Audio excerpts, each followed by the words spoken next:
महत्त्वाची बातमी समोर येते। बाजूला गेलेले लोक सोबत असे तर लोकसभेत 40 जागा आल्या असत्या। प्रत्येक जागा आपल्याला हवी असं बोलून जमणार नाही असं जयंत पाटलांनी वक्तव्य केलेलं आहे। राज्यात मित्रपक्षांना सोबत घेऊन चालायचंय असंही जयंत पाटील यांनी म्हटलेलं आहे। मेरिटनुसार बोलावं, हिसकावून जागा घेणं योग्य नाही असं जयंत पाटील म्हणतायत।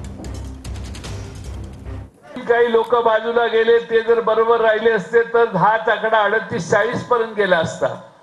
त्यामुळं एवढे पैसे खर्च झाले की बरेच पुढाऱ्यांना पैसे देऊन गप्प बसवण्यात आलं, तरी जनतेनं जाऊन मतदान केलेलं। आता तुम्ही प्रत्येक जागा राष्ट्रवादीला घ्या म्हटलं तर ते जमणार नाही।